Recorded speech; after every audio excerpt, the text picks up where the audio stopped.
Vamos a empezar con la clase de hoy para terminar lo que teníamos pendiente de estudios integrativos. ¿Me escuchan? Sí, profe. Listo. Entonces, voy a arrancar entonces con lo que tenemos de metaanálisis y luego hablamos ya de si tienen todavía algunas dudas sobre el trabajo que van a presentar. Yo creo que está grabando, sí.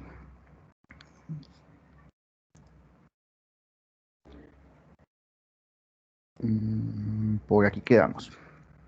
Bueno, entonces, esta parte de metaanálisis ya es lo último que vamos a ver en este curso. Ya es el último tema. Y bueno, entonces la siguiente semana tenemos la parte de ver estos estudios, pues como ver con los distintos artículos, las características que tienen y eso. Y ya entonces después tenemos la semana de evaluación, que corresponde a la entrega de la actividad integrativa y ya después los talleres y cuestionarios. Entonces, hoy terminaríamos con toda la temática. Viendo metaanálisis, ya habíamos tocado el tema de las revisiones, que es lo primero. Las revisiones sistemáticas de la literatura son como el paso inicial, es la búsqueda de todos los artículos, seleccionarlos, todo eso. Entonces, esta parte del metaanálisis viene a ser por definición la forma cuantitativa de representar los resultados de lo que yo obtuve en esa revisión. Es una estrategia que es netamente matemática.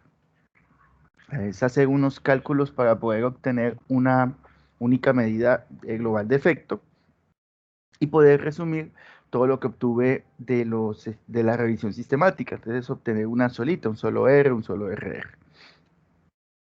¿Para qué me sirve a mí un metaanálisis? Precisamente por eso, porque el tener una única medida global de efecto me va a dar la posibilidad de simplificar los resultados de múltiples estudios en una sola medida. Entonces, ya yo voy a consolidar esos resultados como obtener múltiples RRs y decir si lo más aceptable es que realmente el factor sea un factor de riesgo y así, con todo. Entonces, obtener una sola medida sirve para eso.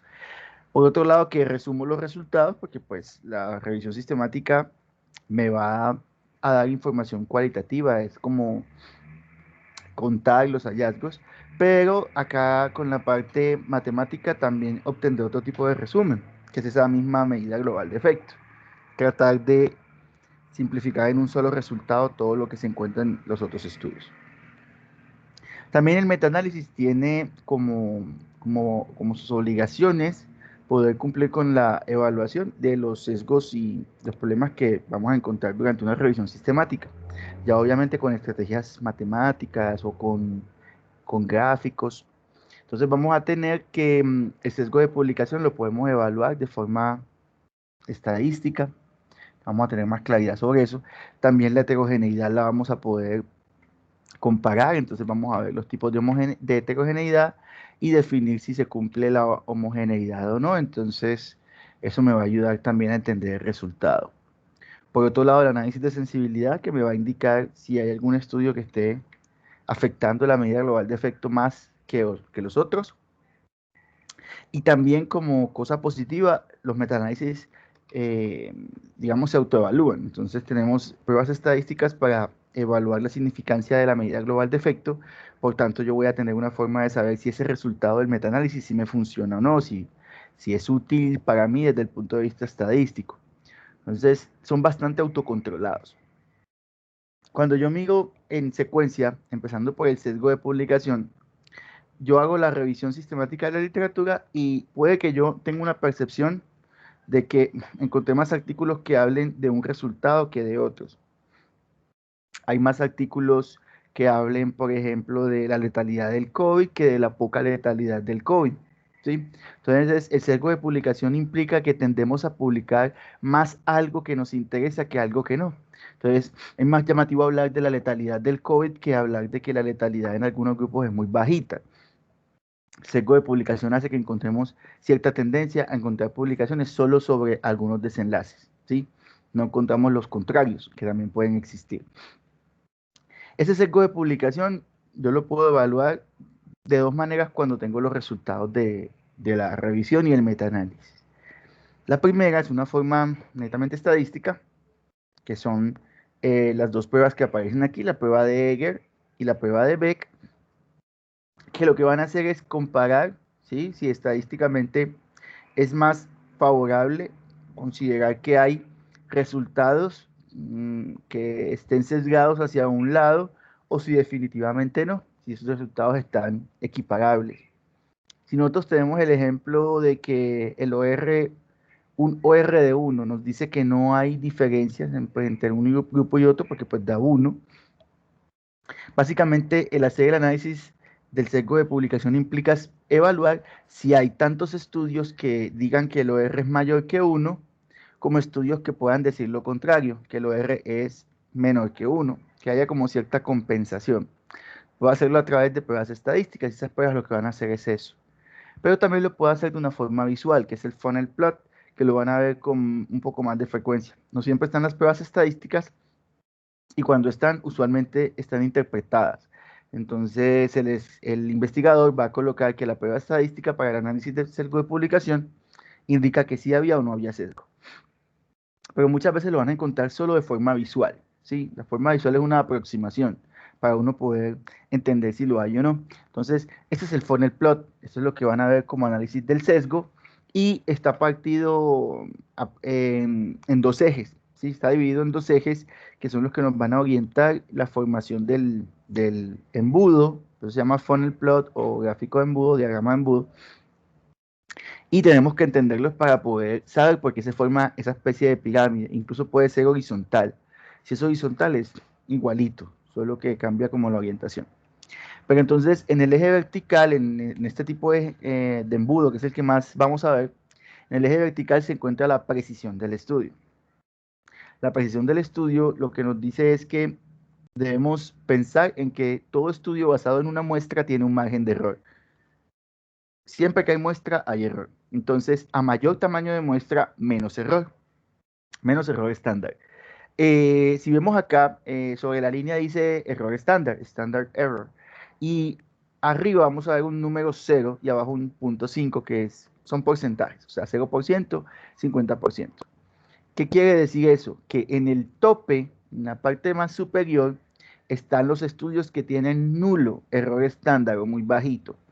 Si nosotros cambiáramos el error estándar o la precisión por el tamaño de la muestra, nos daríamos cuenta que los números estarían al revés, o sea, el 0 estaría abajo y un número cualquiera más alto arriba, porque evidentemente a mayor tamaño de muestra, menos error estándar. Entonces, estos gráficos van a tender a utilizar el error estándar como forma de explicar, o no dice error estándar, dice precisión, pero también pueden decir perfectamente tamaño de muestra. Sí, solo que como el tamaño de muestra es tan variable, no vamos a poder tener una escala única.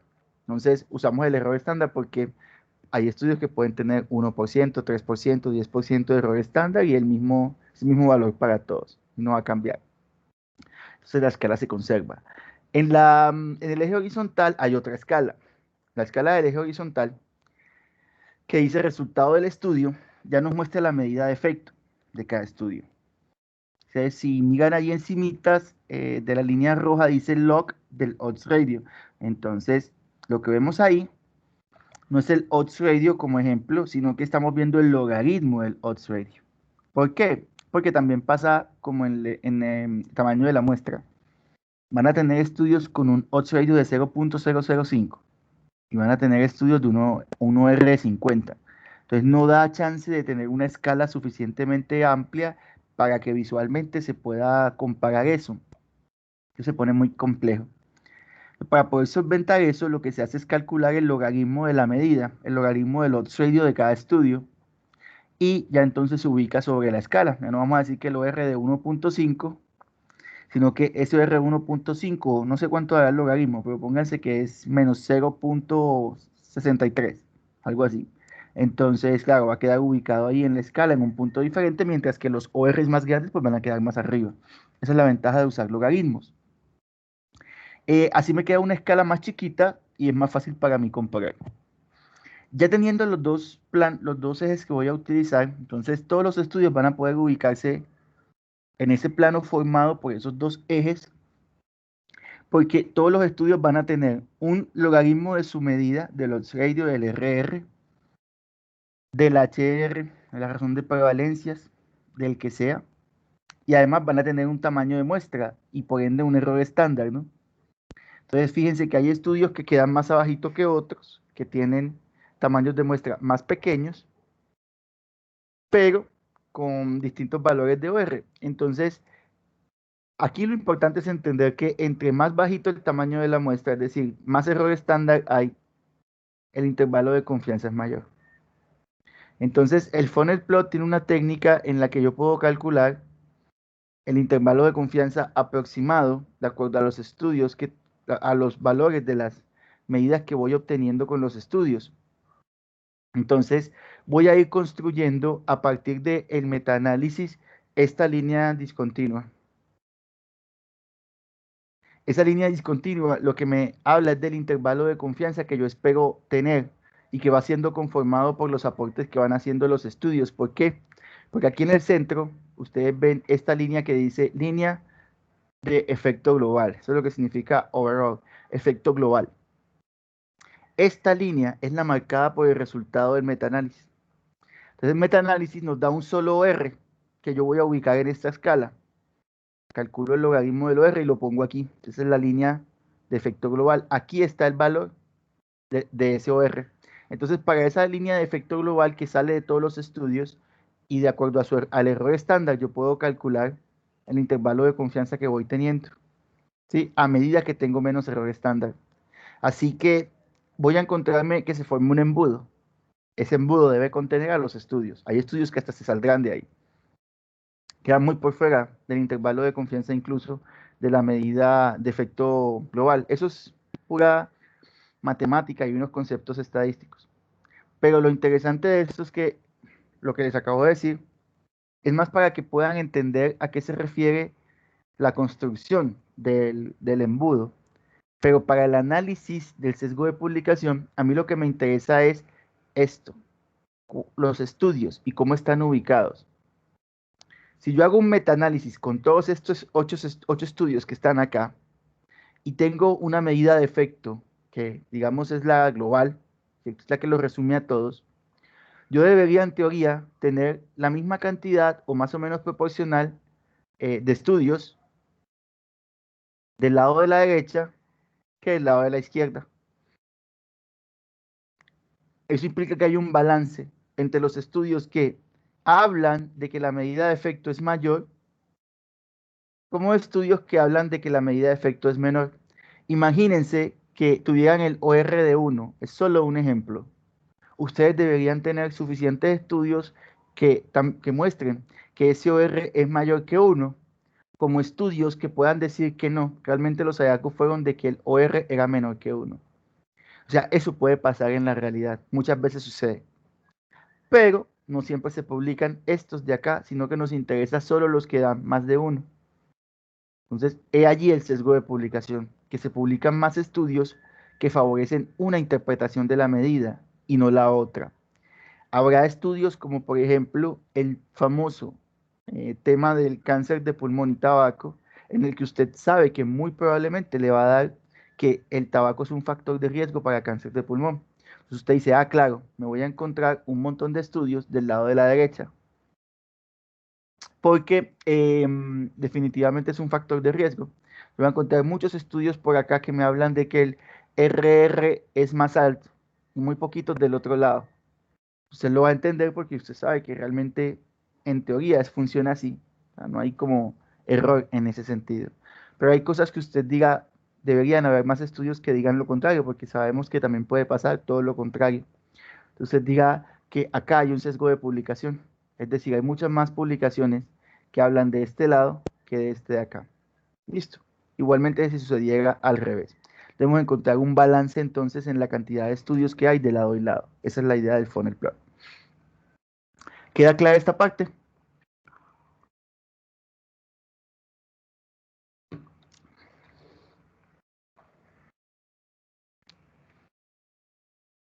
Listo. Bueno, entonces ese era el funnel plot. Vamos a ver ahora el siguiente problema que vamos a evaluar de los metaanálisis y es la heterogeneidad.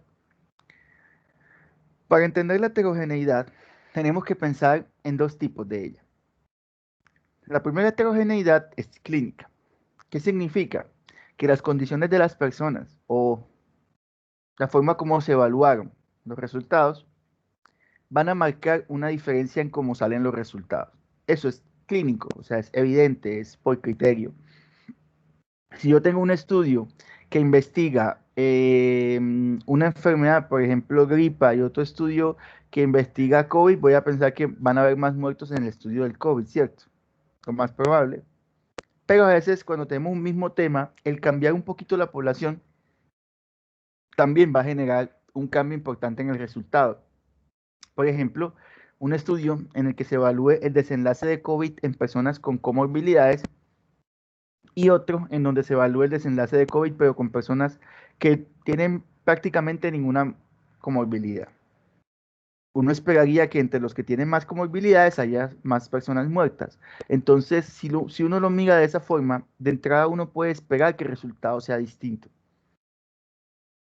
Eso no tiene ciencia, es algo más de criterio. Pero también sucede cuando hago medidas diferentes. Si yo voy a medir, por ejemplo, sobre diabetes, solo con la glicemia en ayunas, y a otras personas voy a usar una prueba todavía más sensible como la hemoglobina glicosilada, yo voy a generar un diagnóstico distinto en ambos. Entonces puedo pensar que tal vez a través de la hemoglobina glicosilada voy a detectar personas que tienen cambios más crónicos, pero con glicemias en ayuna más controladas. O incluso al revés. Pero ya sé que va a ser diferente. Eso se llama heterogeneidad clínica. Esa no se puede calcular, solo se puede observar. Uno lee y dice, creo que hay heterogeneidad aquí. Pero la heterogeneidad estadística sí se puede calcular. La heterogeneidad estadística lo que nos dice es que yo puedo tratar de evaluar el efecto que el azar tiene sobre los resultados. Si yo intento hacer un estudio, por más igualito, intente hacerlo con respecto al de otra persona, siempre el efecto del azar va a jugar un papel sobre lo que yo estoy investigando. Recuerden que desde que tenga muestras, tengo errores. Entonces la heterogeneidad estadística es tratar de calcular cuál es la probabilidad de que mis resultados, los que observo en los estudios, sean distintos solo porque el azar genera un papel sobre ellos. Hay dos formas de evaluar esa heterogeneidad. La primera es la prueba Q de Simonian. Es una prueba, todas dos son estadísticas, acá no hay formas visuales. La prueba Q de Simonian lo que me dice es que debo comparar a través de una prueba chi cuadrado y definir si hay heterogeneidad o no. O sea que muchas veces no van a ver que dice prueba Q ni nada de eso. Sencillamente van a ver que dice prueba chi cuadrado. Chi cuadrado, es una C. Y yo debo tener el punto de corte para este contraste de hipótesis. Si el valor P es mayor o igual a 0.05, entonces yo voy a decir que hay homogeneidad. Es decir, no hay heterogeneidad suficiente. Yo voy a decir que los resultados encontrados entre los estudios no discrepan por efecto del azar. ¿Sí? Son homogéneos, no hay efecto del azar entre ellos. Importante. Pero si yo encuentro un valor P que es menor de 0.05, entonces yo voy a decir que hay heterogeneidad. Es decir, que los valores que se encuentran ahí y las diferencias que puede haber entre los estudios discrepan por el efecto del azar.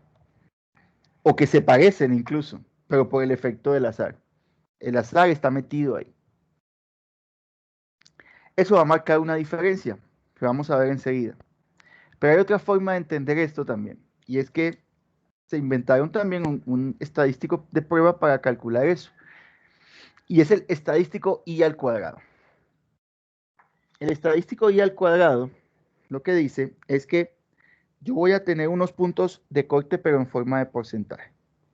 Entonces, el estadístico del cuadrado trata de explicar la heterogeneidad como un porcentaje entre 0 y 100. A mayor porcentaje, más grado de heterogeneidad. Vamos a encontrar textos que los dicen 25, 50, 75%. Son puntos de corte. Para heterogeneidad moderada, baja, moderada y alta. Entonces, son como evaluar grados de heterogeneidad. Pero para poder estandarizar esto, chicos, utilizaremos un punto de corte. Y es que diremos que cuando el estadístico i al cuadrado es menor de 30, entonces hay homogeneidad o no heterogeneidad. Es decir, que los resultados no están fuertemente influenciados por el azar. Si hay más de 30, diré que la influencia del azar es importante. ¿Eso en qué repercute para un metaanálisis? En esto. No puedo calcular la medida global de efecto de forma igual cuando hay efecto del azar o no hay efecto del azar, porque el azar va a sesgar el resultado. Entonces yo debo tratar de controlarlo. Cuando las pruebas Kuder-Simonian o el estadístico i al cuadrado me dicen que no hay heterogeneidad, yo parto del principio de que ese no efecto del azar no tiene que ser controlado. Y voy a utilizar un modelo matemático, un cálculo matemático que se llama modelo de efectos fijos. Es sin ajuste del azar. Pero cuando me dé que hay heterogeneidad importante, yo debo calcular bajo otro modelo, el llamado modelo de efectos aleatorios. Eso implica que de alguna manera voy a tratar de corregir un poco el efecto del azar sobre el resultado. Eso es importante a la hora de interpretar el metaanálisis, porque me va a decir si el metaanálisis se hizo correctamente. Entonces, ¿en qué va la diferencia a todas estas con los estudios, el efecto del azar, el margen de error?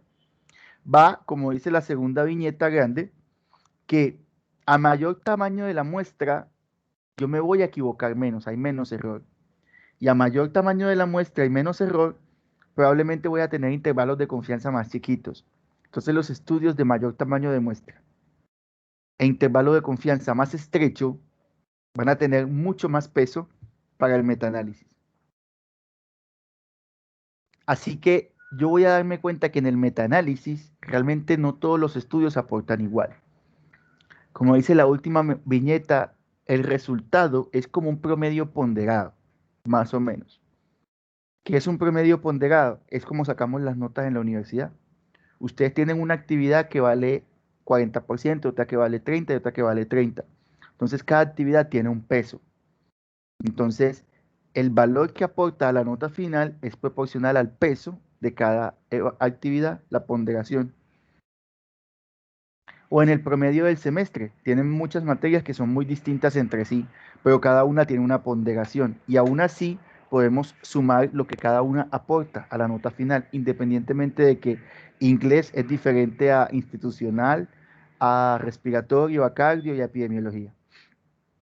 Esa es la idea de hacer un metaanálisis y obtener una sola nota, por decirlo así, la nota del semestre. ¿Sí? Eso es. O la nota de todo el curso en el semestre. Entonces, eso es lo que hacemos con el análisis de la heterogeneidad. El tercer análisis que hacemos con relación al metaanálisis, antes de entrar directamente en él, es la sensibilidad. Y es qué tanto se puede ver afectado el metaanálisis por uno o más estudios. Porque nos va a pasar que a veces para el metaanálisis habrá un solo estudio que tiene tanta influencia en el resultado que si ese estudio no estuviera, el resultado sería muy diferente. El análisis de sensibilidad tiene forma de hacerse tanto estadística como gráfica, pero la que vamos a ver es la forma gráfica, porque si se hace estadísticamente, usualmente el investigador se los va a enunciar en el metaanálisis. Va a decir, había en el análisis de sensibilidad estos estudios que afectaban la medida global de efecto. Entonces, ¿cómo evalúo yo un análisis de sensibilidad a partir de una forma visual? Es calculando el metaanálisis de manera que elimine un estudio a la vez. Veámoslo aquí. Esto es un resultado de un análisis de sensibilidad, así igualito lo van a ver en el examen. Yo calculo el metaanálisis y el metaanálisis me da una medida global con efectos aleatorios. y un tamaño de muestra que es la sumatoria de las muestras de todos los estudios que están incluidos. ¿Qué medida es esa? Es un riesgo relativo. Esta es la medida global de efecto, está en rojo. ¿Qué pasa? El análisis de sensibilidad lo que me dice es, elimine un estudio a la vez, calcule el metaanálisis y mire si la medida global de efecto todavía se parece a la anterior o cambia por completo. Si ustedes miran, aquí hay 10 estudios. Están ordenados, estos números que tienen aquí es como el orden que tienen en las referencias bibliográficas de la revisión, pero están ordenados por el tamaño de la muestra, de menor a mayor. Entonces, si yo tomo el primer estudio, que es de 108 pacientes, y lo elimino, por eso dice aquí menos, metaanálisis sin el estudio, sin este estudio, obtengo esta medida global de efecto, que si la ven es bastante parecida a esta. Está del mismo lado de la línea. Yo digo, perfecto. Eso es un factor de riesgo. Genial. Resulta que quiero hacer lo mismo con otro estudio, el 2, debo hacerlo con todos. Entonces el estudio que sigue, el segundo, también lo quito. Voy quitando solamente un estudio, solo uno. Entonces aquí quité solo este. En el primer ejemplo quité solo este. En el segundo ejemplo solo voy a quitar el 2. No voy a quitar el primero que quité. Entonces si yo quito este, vean la medida global de efecto. Sigue pareciéndose a esta. Sigue estando del mismo lado. Y así con todos. Y si se dan cuenta, ninguna de las medidas globales de efecto cambió cuando iba quitando un estudio a la vez. O sea que ningún estudio tenía valores suficientemente distintos como para que la medida global de efecto quedara de este lado, para que cambiara. Ahora, hagamos una suposición, y es que hay un estudio 11, que también voy a quitar y que tiene 4.000 pacientes. Y si ese estudio yo lo quito, la medida global de efecto me queda aquí. Entonces, ya yo puedo decir que el estudio 11, al ser eliminado del metaanálisis, la medida global de efecto cambia por completo. Ahora es un RR menor que 1. Quiere decir que el estudio 11 está influenciando todas estas medidas globales de efecto. Y la medida de efecto con todos también. Aquí en estas de acá yo no lo había sacado, para nada. Cuando lo saqué, cambió por completo. O sea que ese estudio es el que está haciendo que el valor sea mayor que 1. Ahí debo tomar una decisión, chicos. Realmente el estudio es tan importante para dejarlo. Y uno dice, claro, es que marca una diferencia porque es el estudio que más pacientes tiene. Es el más estricto, el intervalo de confianza más estrecho. Yo no lo debería sacar. Pero tengan en cuenta que si no lo sacan, todos los otros estudios, cuando ustedes lo han sacado, o sea, aquí cuando ustedes lo eliminaron, dicen que esto es un factor protector. Pero un factor protector, perdón, FP. Pero cuando meto ese estudio, todo cambia y me va a decir que es un factor de riesgo. Pues este estudio 11 realmente está marcando una diferencia grande. Eso es el análisis de sensibilidad. Ustedes lo que deben saber es identificar qué estudio al sacarse se nota que cuando él no está presente, la medida global de efecto cambia. O sea, se cambia de lado. Esa es la idea. ¿Listo? ¿Clara esta parte?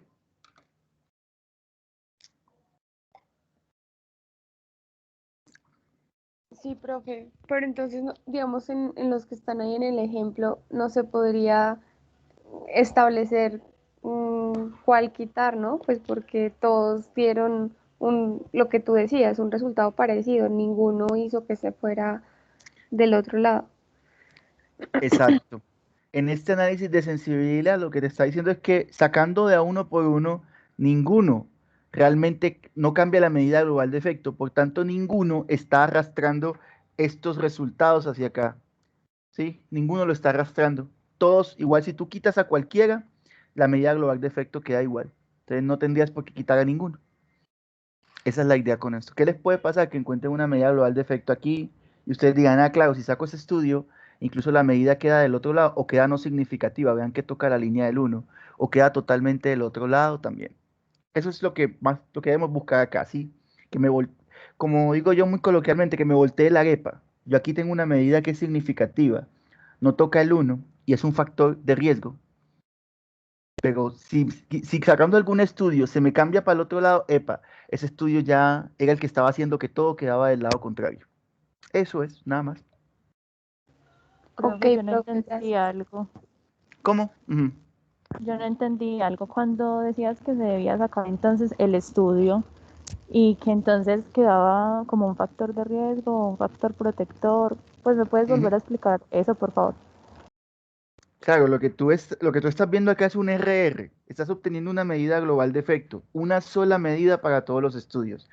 Todos estos estudios que están a mano izquierda son estudios que calcularon riesgo relativo. Y tú vas a obtener un solo riesgo relativo de todos los estudios.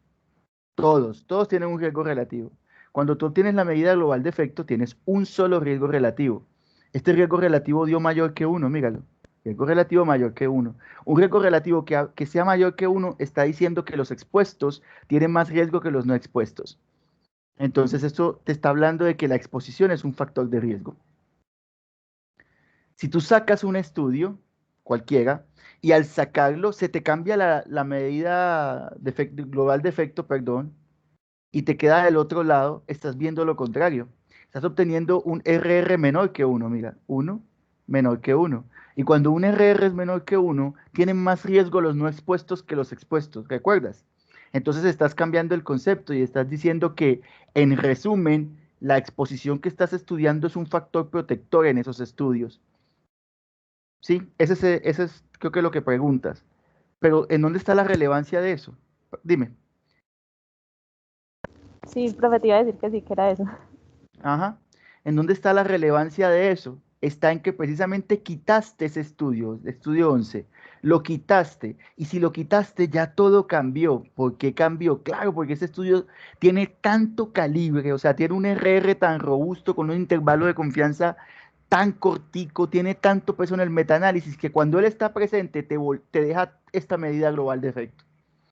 Cuando él está ausente, cuando tú lo quitas por completo, estás quitando lo que hace que te dé esto de acá. Ese es el truco del análisis de sensibilidad. Netamente visual, vean. Gracias, profe. Ok, con gusto. Entonces, hay unas técnicas estadísticas, pero eso no las vamos a tocar porque pues, es una cosa tremendamente compleja y no se van ustedes a dar mal la vida. Pero esto lo van a encontrar en los resultados. Y así igualito se los voy a poner en el examen para que ustedes interpreten. Entonces, no tienen que aprenderse nada de estadística rara en este ítem.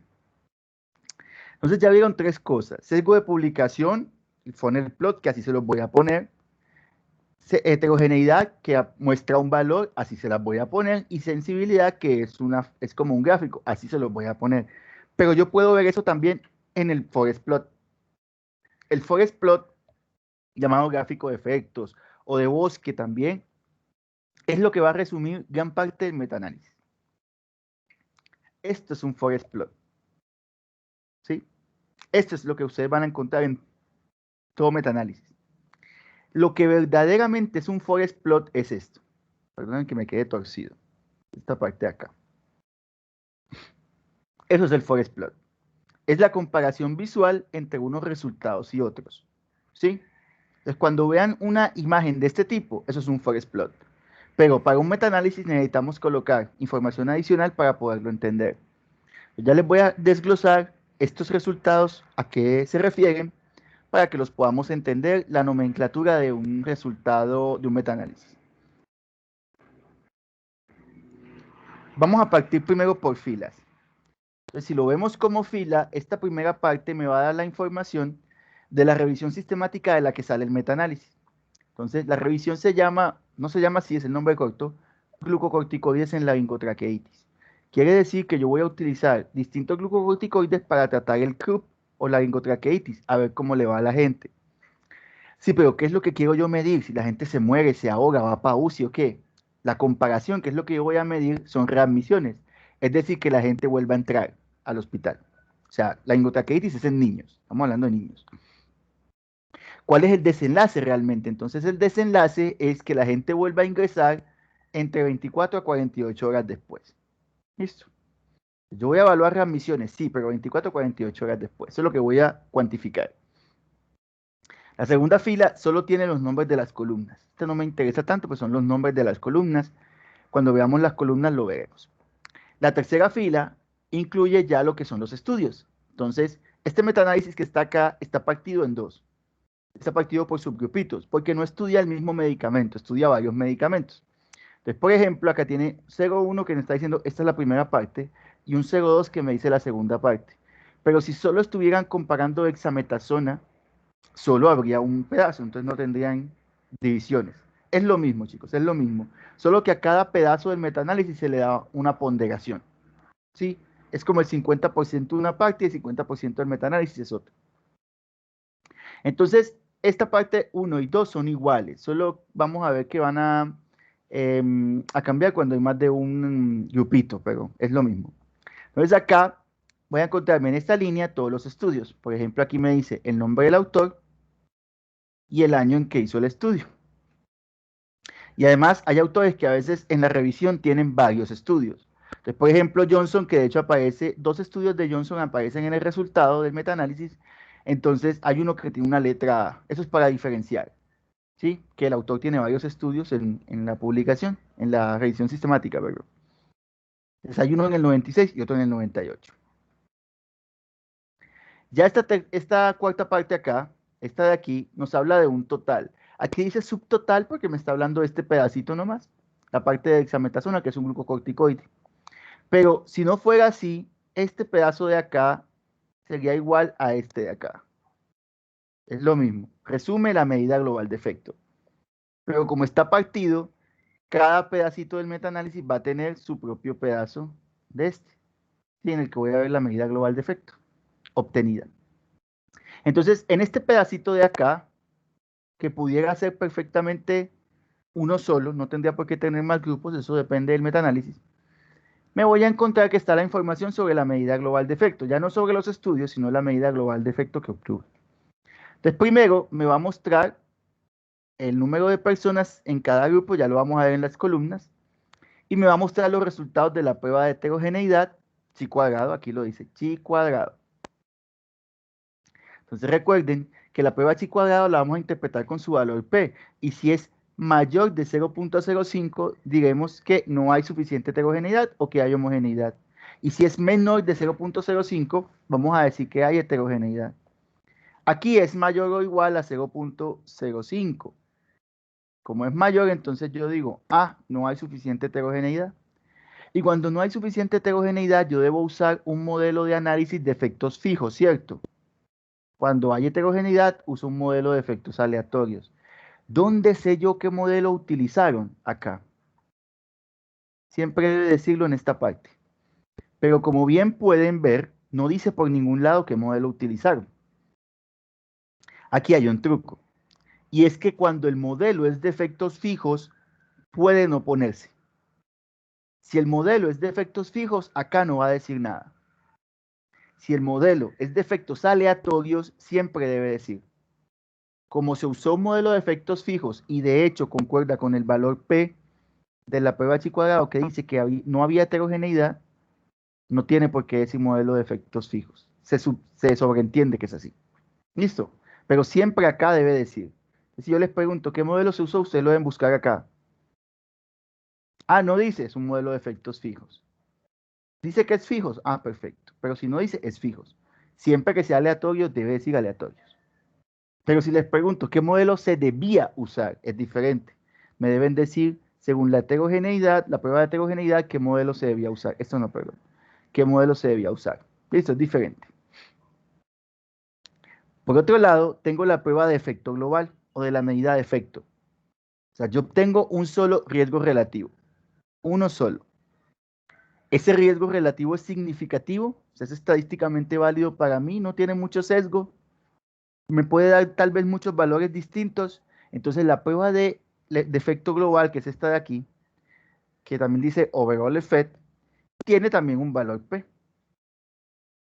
Funciona igual que la prueba chi cuadrado de heterogeneidad. Si es mayor o igual a 0.05, entonces no es significativa. Si es menor de 0.05, es significativa. O sea que siendo mayor de 0.05, digo, no me sirve. Si es menor de 0.05, como dice acá, muy bajita, me está diciendo, sí, el resultado de la medida global de efecto es significativa. O sea que el valor que obtuviste realmente no está muy sesgado por el azar. Úselo. Eso es lo que nos dice. Listo. Pues si ustedes miran acá, es lo mismo. Es exactamente lo mismo. Solo que como está partido en dos, ya acá lo que calculo son los resultados combinados de los dos pedacitos del metaanálisis. ¿Clara hasta esta parte?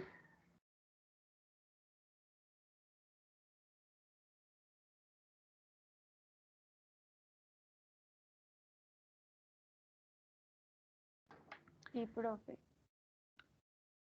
Ok, gracias. Entonces, si es así, entonces vamos a ver las columnas, que es como donde aparecen la mayoría de los resultados y podemos entender un poquito mejor. Entonces, vamos a partir ahora por columnas. En la primera columna lo que vamos a encontrar son los estudios, más esta parte de acá que ya vieron que contiene. ¿Listo? ¿Sí? Pero entonces vamos a partir solo por la parte de los resultados a nivel de columnas. Entonces, voy a encontrarme los estudios aquí, segunda columna, grupo de tratamiento, tercera columna, el otro grupo, cuarta columna, la medida de efecto, quinta columna, el peso y sexta columna, la interpretación ya cuantitativa, los valores numéricos de esos resultados. Entonces, vamos a ver. En este estudio se comparó dexametasona contra placebo. En esta revisión se buscó todos los estudios que compararan un glucocorticoide contra placebo. Entonces, en esta parte de arriba está la dexametasona. Tenemos el estudio de Cruz en 1995. Entonces, vamos a continuar en esa línea y veremos. En el grupo de tratamiento, el estudio de Cruz tuvo 19 personas. Y en el grupo que no recibió tratamiento, sabemos que es placebo, o el grupo control 19 también, pero ¿qué pasa? En el estudio de Cruz no hubo incidencia de readmisiones, no hubo una sola readmisión. Si no hubo incidencia, yo no puedo calcular riesgo relativo, porque el riesgo relativo es la división de las incidencias, ¿no? Entonces no hay medida de efecto, vean, aquí no está, no hay. Peso, cero, porque no aporta nada. O sea, no puedo calcular cuánto da al estudio si es que no tuvo evento, no hubo evento que comparar. Entonces acá aparece no determinable. Esto no siempre lo van a ver. No siempre lo van a ver. ¿Por qué? Porque sencillamente si no puedo calcular la medida, entonces yo para qué lo voy a utilizar. ¿Sí? Es como un poquito a esa parte. Pero veamos el estudio de Hillholt. El estudio de Hillholt del 95 decía, sí, también habían dos grupos. El de tratamiento con 23 personas y el de control con 30. En el grupo de tratamiento no hubo incidencia. En el grupo control hubo 2 personas de 30. Recuerden que el riesgo relativo necesita que haya algún número de incidencia. Yo no puedo dividir entre ceros o dividir 0 entre un número porque me va a dar siempre 1. Entonces acá tampoco debería haber resultado porque matemáticamente no es posible. Sin embargo, para explicarles el por qué, no vayan a romperse la cabeza diciendo por qué si aparece algo ahí, es que acá estoy calculando riesgo relativo indirecto. O sea que yo no estoy calculando incidencia de expuestos entre incidencia de no expuestos. Estoy calculando el riesgo relativo a través de un método diferente, que puede ser, por ejemplo, una regresión logística. Entonces me va a dar un valor, claro, porque las regresiones logísticas pues usan logaritmos y pueden darme valores. El cero no existe en una regresión logística. El cero también va a poder generar un resultado. Entonces, en ese sentido, no voy a tener ese problema del cero. Entonces, esto es otro concepto, chicos, no se den mala vida. Acá se puede calcular, es porque el riesgo relativo indirecto bajo el método este de Peto da eso, pero de resto no se podría, realmente no se podría, a mano no. Entonces, bueno, bajo ese método les dio algo. Lo importante es que les dio algo. Pero si se dan cuenta, este estudio tiene un problemita, que es algo que nos pasa mucho en estadística cuando usamos regresiones. Es que nos dan unos valores todos locos. Acá, ¿qué pasó? Que vamos a ver en la cuarta columna la información de la cuarta columna, que es el resultado, pero expresado de forma visual. Tengan en cuenta que esta línea de la mitad es la llamada línea de no efecto. No efecto, ¿por qué? Porque para la medida que estoy calculando, ese valor implica que no hay ninguna diferencia. No efecto, no diferencia de efectos. Entonces, como es un riesgo relativo, Si a mí un riesgo relativo me da 1, quiere decir que no hay diferencia entre los expuestos y los no expuestos. Las incidencias son iguales. Entonces, esa línea se llama línea de no efecto. Pero si ustedes estuvieran comparando cualquier medida estadística que utilice una diferencia, o sea, una resta, diferencia de promedios, diferencia de proporciones, el valor de no efecto sería 0. Entonces, la línea de no efecto estaría en el 0. ¿Sí? Esa es la idea. Además, vean que el forest plot tiene una escala. Esta escala empieza aquí y termina acá en el 10. Esto no es 1, es 0.1, 0.1, porque acá está el 1. Entonces, yo tengo una escala que es limitada, no todo me va a caber ahí, a veces. Entonces, volviendo al estudio de Hillhouse, voy a darme cuenta de cuál es la presentación gráfica de los resultados acá. Las líneas horizontales son el intervalo de confianza, o sea que donde empieza y termina una línea, ese es el intervalo de confianza del estudio. Entonces, si ustedes miran, el intervalo de confianza de este estudio, en teoría, pues viéndolo así, tiene un problema y es que tiene una flecha acá que no sé qué es. Miren que acá no hay flechas. ¿Qué significa esa flecha? Que el intervalo de confianza tiene un número que se me sale de la escala, del valor mínimo o máximo de la escala. Y por tanto le pongo una flechita para decir que es un poquito más allá. O mucho más allá tal vez. Entonces, en donde empieza la línea y donde termina, ese es el intervalo de confianza. ¿Cómo puedo corroborar los valores reales? Me voy a pasar a la columna 6. Y en la columna 6 voy a ver que aquí dice que el intervalo de confianza es de 0.01 a 2.78. Y vean que la escala comienza en 0.1. 0.01 es mucho más chiquito. Es claro, queda mucho más allá, no me cabe. Por eso va una flecha. Siempre hay flechas en donde se excede el valor de la escala. Solamente para representar eso. En el otro lado no necesito porque todavía está dentro de la escala. Entonces acaba aquí. Bueno, pero ¿y la medida de efecto del estudio de Hillhouse dónde está? Las medidas de efecto están representadas por cuadrados. Véanlos aquí, cuadrados. Acá hay un cuadrado chiquito, acá hay otro más grande. Entonces ustedes dirán, profe, pero ese estudio no tiene cuadrados. Sí, sí tiene. Lo que pasa es que es tan chiquito que ustedes no lo ven. ¿Por qué? Porque recuerden que los estudios van a tener un peso de acuerdo a su tamaño de muestra y al intervalo de confianza. Ese es un intervalo de confianza altísimo, demasiado grande, y eso le resta peso, porque es muy variable su resultado. Entonces, el peso de ese estudio para todo el metaanálisis es de 2.4. 2.4%, comparado con el peso de otros estudios como 22.9 o 29.9. Es más, miren este otro de acá, 2.5. Tienen pesos muy chiquitos por sus intervalos de confianza. Este tiene un tamaño de muestra muy grande, pero tiene un intervalo de confianza muy alto, precisamente por ese cero que hay ahí. Entonces, esos cuadraditos son proporcionales y el cuadrado de acá no se ve.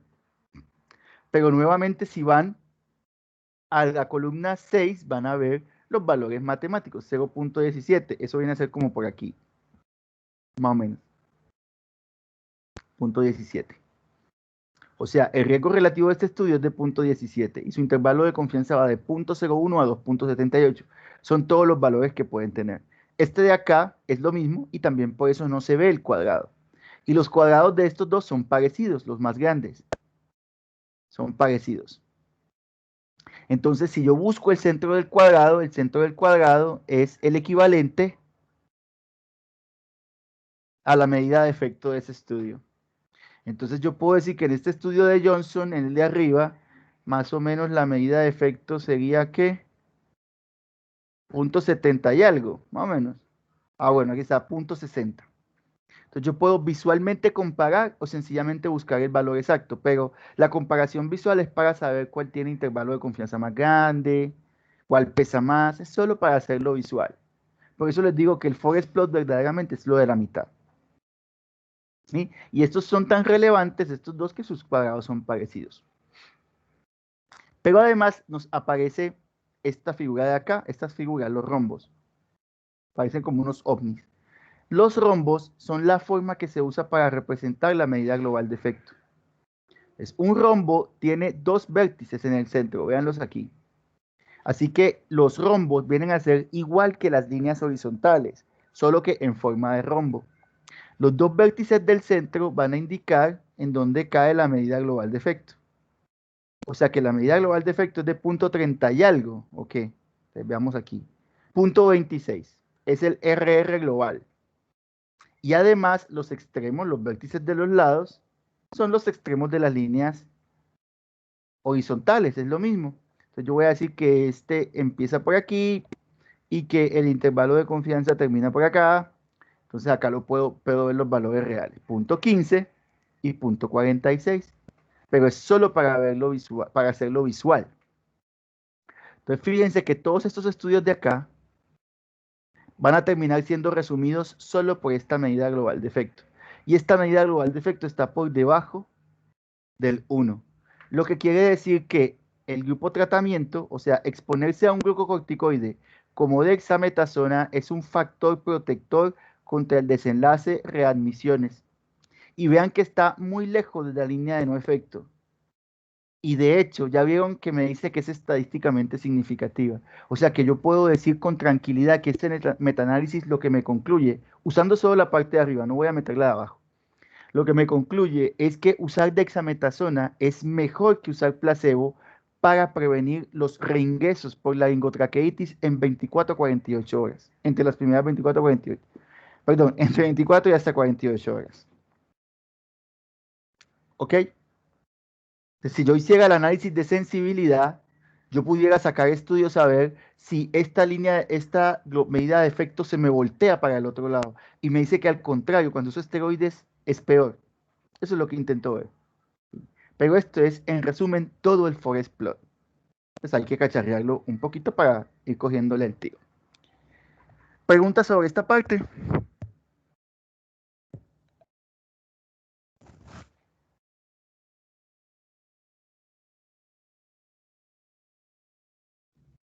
No, profe, por ahora no, toca es como repasar otra vez cada puntico.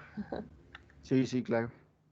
Igual siempre les digo que cuando no surgen preguntas a este nivel, no es porque creo que lo hayan entendido todo, es porque quedan tan enredados que probablemente sientan que es mejor leer y cuando definitivamente no la cojan, preguntan. Es lo más probable. Exacto, profe. Así. Entonces, pues, traten de buscar, de hecho, no pueden buscar acá y se meten en Google.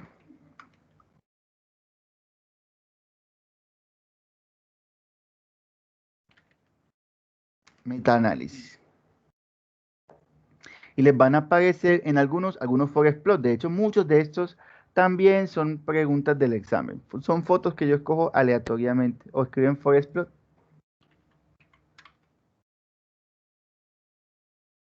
Les van a aparecer, entonces ustedes van a tratar de investigar un poquito de esa diferencia. Fíjense, en muchos el forest plot sencillamente muestra esto. Es que realmente eso es lo que uno necesita. Cuando tú necesitas saber el valor exacto, pues para eso está el forest plot grandote como con todas las columnas. Pero aquí de hecho yo puedo saber, si ustedes se dan cuenta, miren la medida global de efecto, evidentemente queda en toda la mitad y no es estadísticamente significativa porque toca el 1. Toca el 1. Y de hecho vean que dice, no, si la medida global de efecto da 0.040 y va de 0. Ta, ta, ta, bueno, toca el 1 no, toca el punto de no efecto, que sería este. Esa sería la idea, el punto de no efecto. No sé por qué toman ese punto, porque cada estudio puede tomar un punto de no efecto distinto de acuerdo a lo que ustedes quieran comparar. Si ustedes quieren comparar una reducción en la mortalidad hasta tal valor, entonces obviamente su punto de no efecto va a ser ese valor que escogen. ¿Sí? Entonces eso va a cambiar. Pero no sé por qué lo escogieron, pero bueno, esa es su línea de no efecto. Y ustedes dicen, no, no es significativo porque pasa por la línea de no efecto. No me presenta diferencias. Y pueden ver que estos tienen una medida de efecto más alta, esto es una menor. ¿Sí? Hay estudios, la mayoría tienen como el mismo tamaño del cuadrado. Hay intervalos de confianza más estrechos, pero casi todas están en la mitad, entonces uno dice, obviamente eso va a dar nada, pues, porque todas están en la mitad. Ese es el cuento. Y se van a encontrar algunos como, hay unos que incluso muestran el análisis de sensibilidad, pero bueno, esos no son tan comunes. Vean que aquí hay otro que incluye todas.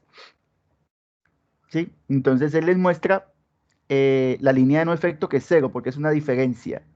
Es una diferencia de alguna cosa. Entonces, diferencias. Entonces acá es cero.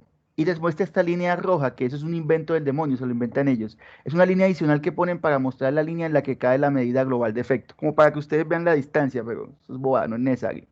Y vean que acá ni siquiera dice que estoy comparando, no lo dice. Sí, que es lo que estoy obteniendo, pero bueno, en el estudio lo va a decir. Y acá me dicen una esquinita Random Effects Model. O sea, está un poquito alterado, pero hay muchas cosas para que puedan ustedes comparar. La heterogeneidad con la prueba I cuadrado, sí, con el H cuadrado, que es otra forma de expresarlo, pero aquí vimos la prueba chi o el I cuadrado, sí, porque las otras son más complejas. También aparece este que es el test de efecto global, que me dice si es significativo o no. Entonces, ese tipo de cosas es la que van a encontrar con diferentes pruebas estadísticas, pero siempre van a ser como lo mismo. ¿Sí? Siempre va a atender a decir la misma información. Así que pueden echar una cacharreada y lo que no entiendan me lo van preguntando. Bueno, con respecto al trabajo de la semana, dentro de 2 semanas, pues el de la enfermedad que tienen para preguntar, alguna duda que quieran formular antes. Profe, una preguntita con lo que estábamos viendo. ¿Puedes Ujú. poner la diapo, porfa? Otra vez. De los costos, sí. Esta. Exacto. Acá tú dices prueba de heterogeneidad Ujú. y tú nos decías que con ese valor podíamos determinar si era fijo o si era aleatorio. Ajá. Pero entonces la heterogeneidad todavía nos habías dicho un valor menor a 0,5 para determinar qué. Ah, ok. El punto de corte es 0,05. O sea, la hipótesis nula dice esto. La hipótesis nula de la prueba de heterogeneidad cuando es chi cuadrado o cualquiera de las otras, pues. Tenemos chi cuadrado e y el cuadrado. Pero y cuadrado no es una hipótesis, sino un valor. Entonces, la hipótesis nula dice que no hay heterogeneidad. No hay. La hipótesis alterna dice que hay heterogeneidad. ¿Listo? Entonces, más o menos es así para que se entienda, ¿sí? Porque realmente algún grado de heterogeneidad siempre va a haber, pero la hipótesis nula, en resumen, va a decir no hay, y la hipótesis alterna sí hay. Si el valor P es mayor o igual a 0,05, yo me tengo que ir por la hipótesis nula. O sea, cuando es mayor a 0,05, yo digo no hay heterogeneidad, entonces utilizo modelo de efectos fijos. Que me puede pasar que no lo diga, cuando no lo dice es porque usaron efectos fijos. Eso es es algo implícito. Pero cuando me da un número menor de 0,5, o sea, el valor P menor de 0,05, yo digo, epa, cuando da menor de 0,05, la hipótesis alterna es la que debo escoger. Y esa me dice que sí hay heterogeneidad. Y por tanto, si hay heterogeneidad, uso modelo de efectos aleatorios. Y siempre lo debe decir acá, cuando es aleatorios. ¿Claro eso, Rosita? Sí, profe, ahora sí, gracias. Ok. En el caso del I cuadrado, lo que usa es un porcentaje. Entonces dice, ah, no, la heterogeneidad puede ser de 0 a 100 para que usted lo entienda más fácil. Entonces no se dé mala vida, tranquilo. El I cuadrado le va a dar un valor en porcentaje. Entonces piénselo así. Si le da 30% o más, o sea, hasta 100, hay heterogeneidad fuerte. O sea, es bastante. Entonces, en ese sentido, use aleatorios. Pero si le da menos de 30 a nada, entonces no hay heterogeneidad. Decimos al contrario, homogeneidad. No heterogeneidad u homogeneidad. Entonces use modelos fijos. Entonces cualquiera de las dos. Por ahí vimos un ejemplo donde aparecían otras pruebas también, h cuadrado, todas están basadas en lo mismo y tienen más o menos el mismo punto de corte. Usted tiene o la prueba chi cuadrado, que es Cuda-Simonian, u otras que todas son chi cuadrado. Entonces el punto de corte es igual más o mayor o igual a 0,5 o menos de 0,05. Y el I cuadrado o similares, todas son o 30 o menos o 30 o más. Ya, para de contar.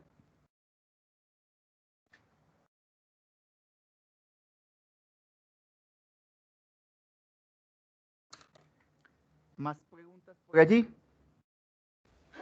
Sí, profe, otra cosita.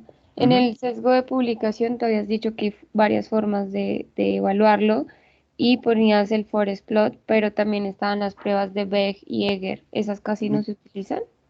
No es que no se utilicen, es que realmente son muy complejas de entender, ¿sí? Esta estadística es bien dura, pero te va a pasar, por acá, vamos a buscarlo una vez. Prueba de Beck y Egger. Entonces, las pruebas de Beck y Egger lo que van a intentar es hacer un contraste distinto, pero para obtener el mismo resultado. Veamos un ejemplo. Pues, pucha, yo creo que yo había visto una que era como muy buena. Vamos a ver esta. Esta.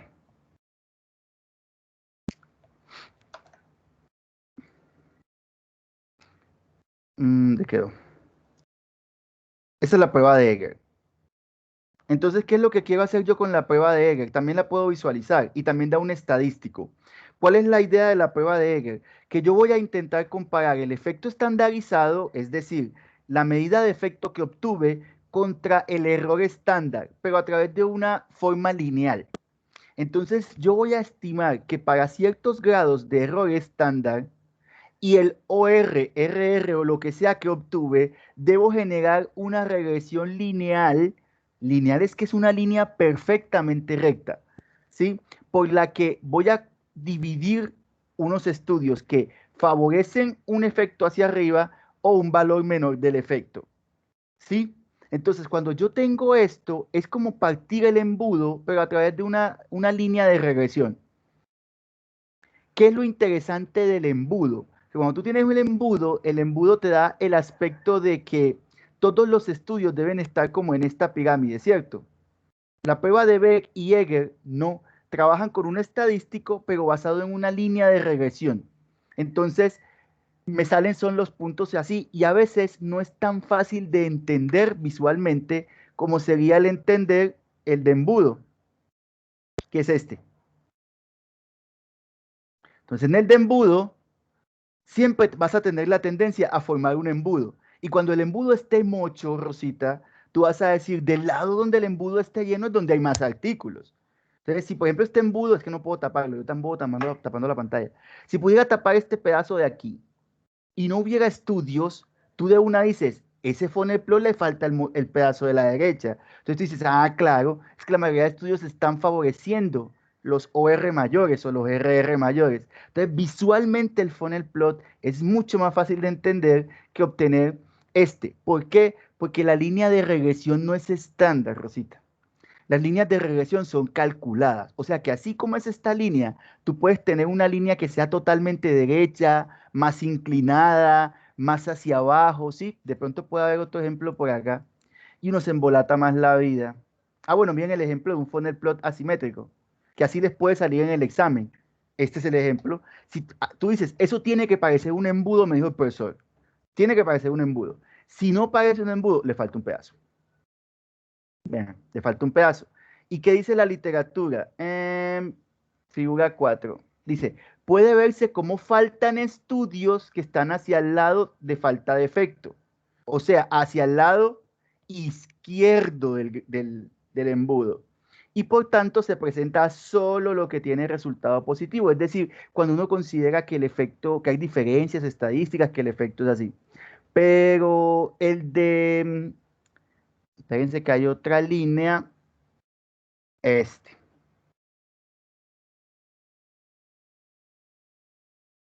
Esta es otra técnica más.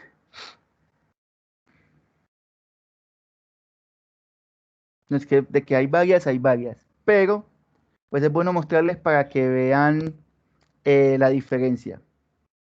Por ejemplo, estos son los gráficos de Lablé y de Galbraith para comparar heterogeneidad. Díganme de ustedes cuánto realmente sienten que puedan entender esto así. O sea, que es intuitivo para ustedes. O sea, yo per se, yo lo veo enredado. ¿Sí? Y es la misma prueba de heterogeneidad. Vean que usa el estadístico Q de Simonian, que es prueba chi cuadrado, pero graficado. Entonces, estas otras técnicas son más enredadas. pero también existe. Entonces, eso ya casi no se usa, digamos, de cara al usuario, porque cuando ustedes van a leer el metaanálisis para el usuario común, eso es muy enredado, chicos. Entonces, eso que te decía, esas son las otras técnicas de sacar, y esto da valores P. Las pruebas de Beck y Egger dan valores P, pero obviamente van a generar, yo creo que, en que había una publicación donde mencionaba cómo se sacaban los valores P, o no me acuerdo si es una de Fisterra.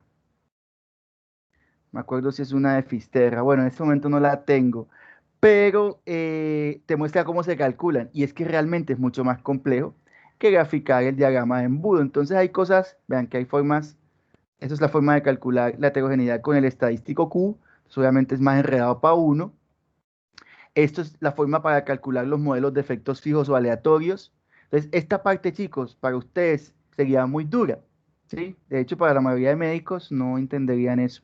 Entonces, es mucho más fácil utilizar imágenes, ¿sí?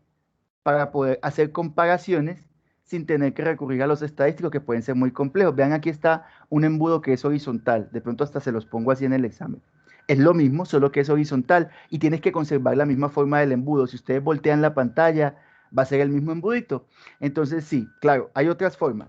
Sí, hay otras formas, pero obviamente son más complejas.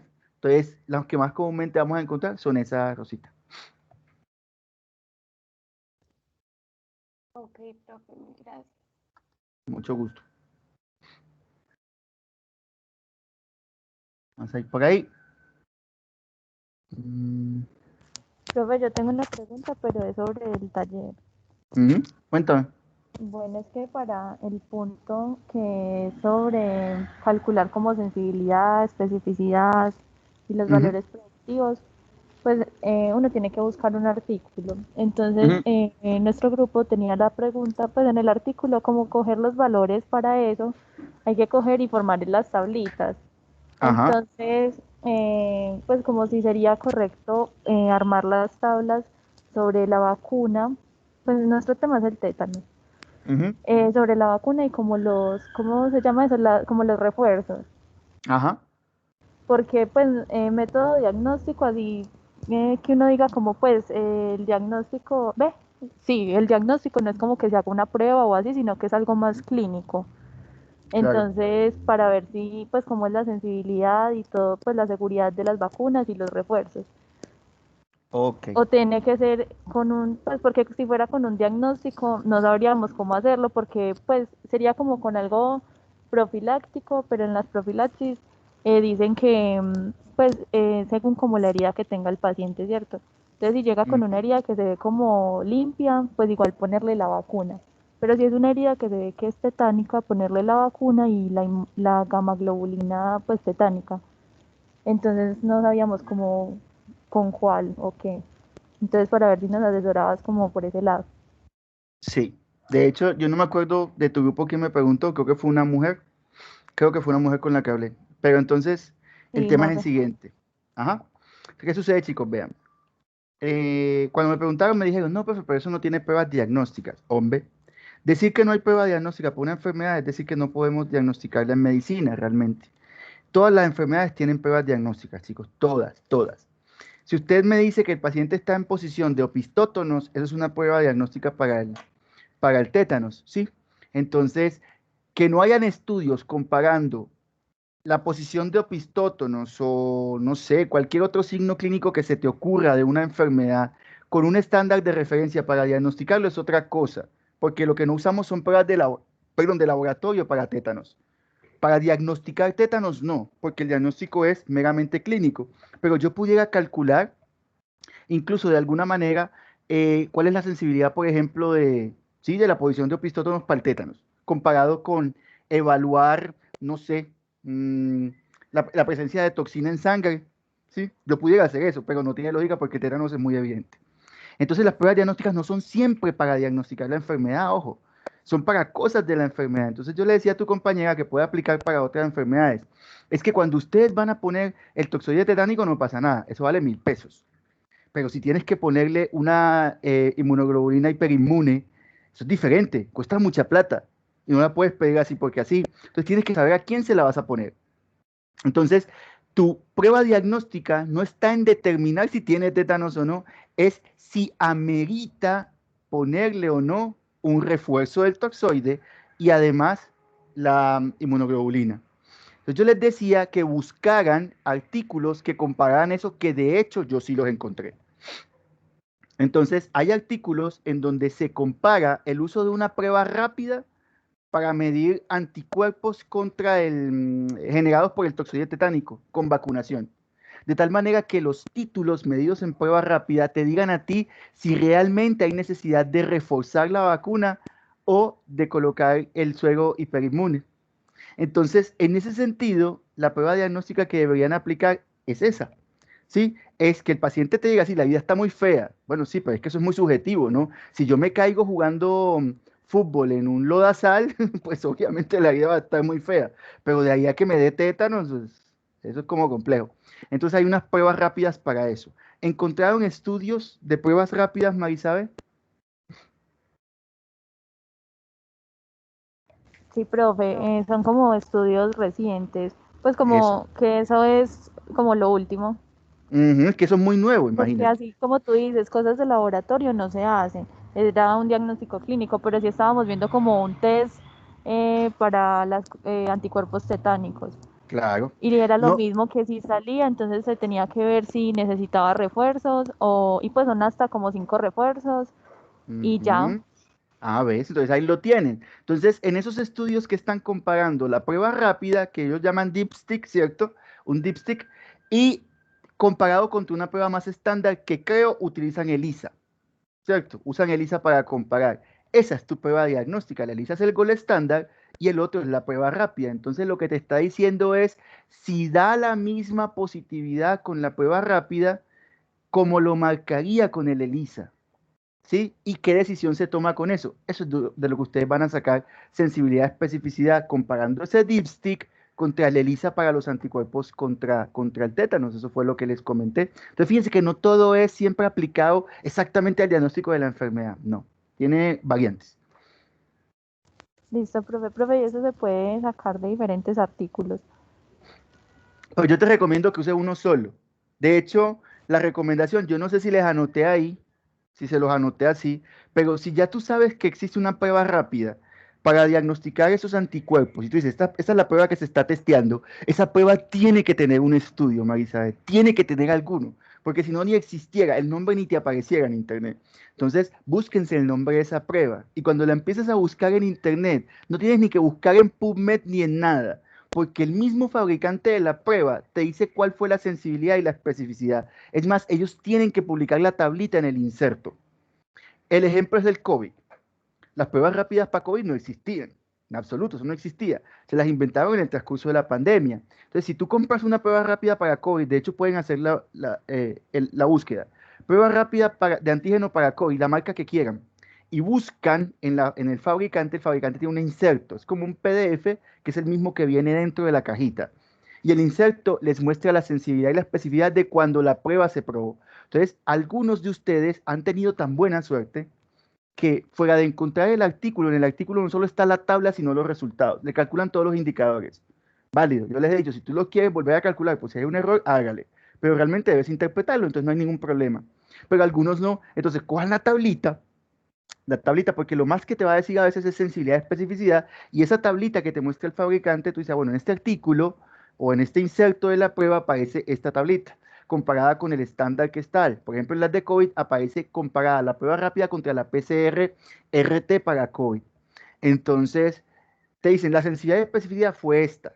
Ah, tú dices, bueno, me faltan los demás. Tú con la tablita puedes calcular todos. Y cuando quedan con la idea de, bueno, listo, ya yo con la tablita calculé, suponte que tú reconstruiste, Marisabel, la tablita. No la puedes reconstruir de diferentes estudios porque la información es distinta. Debes coger uno solo. De hecho, yo encontré algunos que tenían la tablita. Cojan la misma tablita, no tienen por qué inventársela. Cojan la misma tablita que les dice, o si no está en tabla, va a decir, se cogieron tantos enfermos y se cogieron tantos sanos y se comparó y se encontró que la prueba nueva marcaba positivo en tantos y positivo en tantos de los sanos. Con eso tú construyes la tabla 2x2 de una. Solo te falta completar valores. Hay que aplicarle un poquito de lógica. Entonces ya con esa tablita tú sacas todos tus indicadores, ¿verdad? Coeficientes de verosimilitud también. Y hay una pregunta que te dice, bueno, con el nomograma de Fagan, calcule cuál sería la probabilidad post-prueba. Entonces, ay, ¿de dónde me saco la incidencia? Pues ya la sacaron arriba, ya la sacaron en unos puntos antes. Entonces, bueno, la incidencia en Pero es Colombia es que de eso es tanto. otra cosa, porque Ujú. si el artículo es de otro año diferente, pues eso cambia, porque la población sería diferente, la gente que se enfermó sería una cantidad de gente diferente. Sí, ojo, pero mira el cuento. Cuando tú O- hablas cuando tú tienes la prueba diagnóstica y le calculas el coeficiente de verosimilitud positivo y negativo, eso no te va a cambiar nunca, porque eso es propio de ese momento de la prueba. O sea, cuando el fabricante saca la prueba, la sensibilidad y la especificidad que calcula en el momento es invariable. Técnicamente la prueba se va a comportar igualmente así. ¿Sí? Una ventaja de calcular las razones de verosimilitud, las dos, es que están basadas precisamente en los verdaderos y en los falsos, y eso también es propio de la prueba. Por tanto, no se ven tan sesgados por la prevalencia de la enfermedad. O sea que tú de la tabla vas a sacar las razones de verosimilitud, ¿cierto? No importa que el estudio del que hicieron las pruebas diagnósticas sea del año JUPA, no importa, porque es la misma prueba diagnóstica, ¿sí?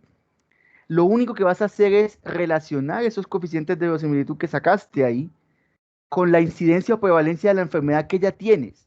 Porque es que técnicamente la prueba no ha cambiado, Marisabel. O sea, ahí no hay problema que sean Sí, sí, distintos. tienes razón, profe. Listo, profe, gracias. Ok, con gusto. De pronto a más de uno surge la misma duda.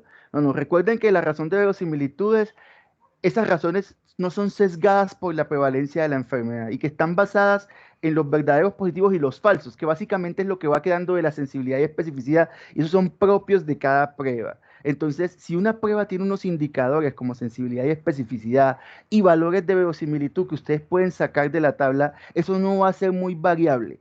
Va a variar si la prueba cambia, claro que sí, pero si es la misma prueba, el mismo test de siempre, no tiene por qué cambiar. Entonces, sencillamente ustedes van a usar la población de su país, perdón, la incidencia o prevalencia de su país, para poder, con las razones de verosimilitud que obtuvieron, calcular la probabilidad post-prueba. Y así es que, así es que sabemos si la prueba realmente, al fin y al cabo, para qué nos sirve más, si para diagnosticar a los enfermos o a los sanos. Ya vean que esto implica concatenar un montón de conocimientos desde lo que empezaron a ver al comiencito en epidemiología, pero todo está junto, muchachos, todo está concatenado.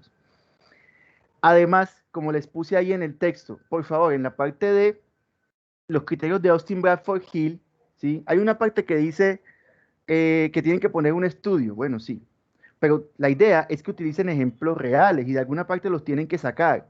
Entonces, los criterios de Austin Bradford Hill, por favor, coloquen. De tal estudio o esta revisión de la literatura me dice que este es el agente causal.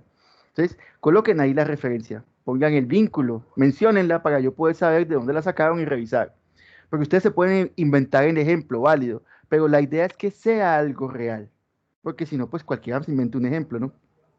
Entonces, ustedes puedan identificar de lo que leyeron, si yo leí esto en tal lado, entonces esto me sirve. Colóquenlo ahí, el vínculo, el nombre del artículo, lo que obtuvieron para poder saber de dónde es, y así efectivamente documentamos que ustedes identifican ese criterio dentro de lo que van leyendo.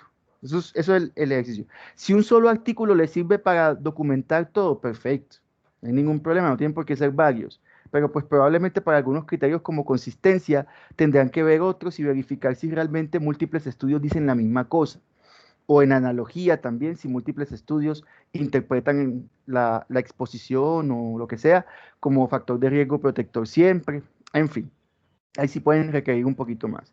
Pero la idea es que lo documenten. No se van a poner a escribir un larguero, solamente decir de aquí lo saqué.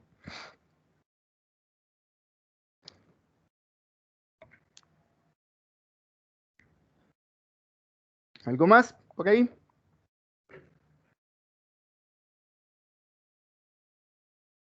Bueno, igual, si les van surgiendo dudas, me las van escribiendo entonces a ver. Que en tanto yo pueda ir revisando, yo les voy respondiendo. Listo. Pero entonces, deben de aplicar el tema de la búsqueda y como lo vimos en la clase anterior, con ustedes tuvimos clase cuando, el miércoles, en la clase del miércoles, ¿sí? Y además les recomiendo mucho, chicos, entrar al Instituto Nacional de Salud. La mayoría no está entrando y eso es muy fácil. Instituto para los indicadores. Nacional de Salud. Ahí están todos, chicos, están los reportes. Si ustedes entran al Instituto Nacional de Salud y buscan por enfermedad, AZ de la enfermedad, acabamos de ver cuál era tétanos, ¿cierto? Tétanos. Yo me meto a tétanos. Ustedes vean que hay diferentes tipos de tétanos, ¿cierto? Bueno, entonces cojamos, por ejemplo, tétanos accidental. Y si yo necesito saber, yo sencillamente aquí está toda la información. El quincenal, que es este, que yo nunca lo abro porque me parece muy bobo. Este boletín, que es ya un montón de información de los boletines epidemiológicos que hay y los informes de evento por año, hasta el momento en el que va el año. O sea que ustedes pueden buscar aquí, ay, año 2020. Bueno, busquemos el tétanos. Están partidos por accidental y neonatal. Pues están juntos, pero el instructivo habla de dos clasificaciones distintas. Y aquí está todo. Cuántos casos, la incidencia o tasa, si hay muertos, cuántos muertos. Es más, vean que en algunos se reportan hasta los casos. O sea, creo que hay personas distintas para cada tipo de reporte y por tanto se reportan diferentes. Pero acá no van a encontrar reportado nada que no sea real. ¿Por qué? Porque esto está basado en el instructivo. El instructivo dice, hay que reportar incidencia, incidencia se reporta. Hay que reportar mortalidad, mortalidad se reporta. Hay que reportar cuántas personas son mordidas por un perro, por ejemplo, para rabia, se reporta. Si no, no se pone ya. Esto tiene exactamente lo que el instructivo dice que va a reportar. ¿Listo? Profe, ¿Mm? ahí ya me surgió otra duda, porque es que cuando nosotros estábamos haciendo eso, como tenía esas dos clasificaciones de accidental y neonatal, no sabíamos, pues porque, a ver, es que para el tétanos neonatal la población en riesgo solo eran los neonatos. Claro. Entonces era muy difícil como coger esa porción porque no encontrábamos como esa cantidad de neonatos en ese año. Pues aparecía Ujú. era como hombres y mujeres y ya. Entonces nosotros encontramos otra página que decía era como el tétano, la cantidad de personas que se contaban, pues que se contagiaron, que se infectaron por el tétanos en el año que necesitábamos. Y era también una página, pues no era esa de Instituto Nacional de Salud, pero sí era una página, ay, no me acuerdo cómo se llama. Pero entonces eso no nos sirve. Pues si es una página oficial, o sea, es una fuente oficial nacional, claro que te sirve. Claro que sí. Pero, por ejemplo, cuando tú quieres determinar la población en riesgo, entonces, ¿quién determina cuántos nacidos hay en Colombia? Entonces, buscas DANE. DANE, nacidos, nacimientos en el 2020, por ejemplo. Nacimientos 2020 en el DANE. Entonces, él te dice por aquí. Acumulado, yo creo que estos son al final. Vean que sale una tabla de Excel. Yo creo que es esta. Espérenme que a ver. Nacimientos por área y ocurrencia. Entonces, ahí aparecen. Entonces, yo abro aquí y me debe ser total nacional. ¿Cuántos nacieron? 619.504 niños. Entonces, fíjate que sí lo puedes encontrar. El DANE es el que tiene todas las estadísticas vitales de Colombia, chicos. Si ustedes necesitan una población promedio a mitad de un momento, pues sí. Ustedes vean que acá hay otras. Estos son grupos de edad de la madre. Aquí están. Ve, hay madres de 10 a 14. Bueno, sí, claro. De más de 50 años. Ah, Dios mío. Entonces, vean, en total nacieron 619.504 niños en el 2020. Pues, aquí dice hasta el 31 de enero, se extiende un poquito. Bueno, de pronto porque el reporte es más tardío. Pero mira que ahí los tienes, 619.504 en el 2020. Y así puedes buscar en cualquiera. Tú te metes ahí al DANE, ya me perdí, aquí al DANE y tú buscas por año. Pero no me acuerdo dónde es que escoge uno el año. Nacimientos. Nacimientos y te debe aparecer como una forma de escoger el año. Pensé que eso es como medio lento. Y mira que ahí los puedes sacar. Entonces, yo creo que aquí en esta que le damos atrás, él debe salir. Listo. Nacimientos en Colombia. Y buscamos año, por ejemplo. ¿Qué año quieres saber? ¿En qué año encontraste problemas? Pero es que es otra cosa y no, porque aquí pues eso es el DANE también el que cuenta la gente, pues no, no me acuerdo. Pero el caso es que Sí. el último censo fue en 2018. Entonces eso también es, pues porque uno busca en internet, ay, cuánta gente hay en 2020 en Colombia. y pues sale un número, pero como es una página X, nosotros estábamos buscando era por la página que censa. Entonces Ujú. ahí dijimos como, bueno, en el 2018 está un poquito reciente, pero hay que compararlo con otro año. Y el censo antes del 2018 fue en 2005. Entonces, pues nosotros estábamos No, cogiendo esos valores. 2005 sí. Nosotros tuvimos un censo Sí, hace poquito, o fue en el 2019, creo. Yo creo. pues Pero no nosotros importa. buscamos y nos aparecieron esos dos, entonces de ahí estábamos comparando. Y como Hombre, eso había sí. que compararlo también con otro país, entonces fue Ujú. lo mismo, pues como buscar los censos que pues como que concordaran los de Colombia con los del otro país, entonces también fue mero rollo, pero entonces ahorita te podemos mandar la página de la que cogimos eso, porque pues eso ya está listo y... Ujú. Ajá. Lo importante, mira, es que realmente ninguna institución gubernamental que cuente personas te va a tener el valor exacto. Lo que se estima es de acuerdo a unas estadísticas vitales. Entonces, si tú buscas aquí en Google, DANE población 2020, él te va a decir la población estimada porque no hay censo de este año. Entonces, aquí aparece estadística de población. Entonces, uno dice acá, este es el oficial, junto con el censo anterior. Si ven que hubo censo en el 2018, ¿cómo que no? Hombre, yo me acuerdo que hice censo Por viviendo eso, aquí en esta profe, casa. en el 2018 y el antes del 2018 fue en Ah, ya te 2005. entendí. Ahora sí, Es que ya se te entendí. tenían que comparar los dos valores, pues, Claro, claro. Entonces, espérame ahí. Aquí nos dice cómo lo podemos obtener. Creo que es por aquí. Ah, pero está todo despegado. Ah, no creo que abra. Claro, queda torcido. Espérame, copio y pego. Copiar, pegar. Ah, no, no abre. Bueno, ahora hay otra fuente en la que se puede abrir proyecciones. Aquí en consultar. Que además que sale otra tablita. O una de esas gráficas de Power BI, pero bueno, más o menos así. Entonces, ¿qué pasa? Que hay unas páginas que lo que hacen es tomar los datos del país, ¿sí? Y lo que te van a decir es el estimado. Entonces, por ejemplo, World Population, creo que se llama. World Population. Y uno, World Odometer, creo que es este. Entonces, hay unas que tienen por país. Vea, por país. Ver todos los países. Y uno busca Colombia. Ah, aquí, Colombia. Entonces, en Chichombia, en teoría, el estimado para esto es para este año, sí, el estimado para este año en Colombia es de 50.882.891 personas. Entonces, hay diferentes calculadores. Pues el que más te puede seguir es el DANE, pero desde que no te lo haya sacado pues de las pelotas, como que me lo inventé, obviamente, porque si no te va a dar un valor bien raro. Pero más o menos estamos en torno a ese valor. Yo no creo que haya ningún problema. ¿Quién me lo manda a ver si da una cosa bien loca?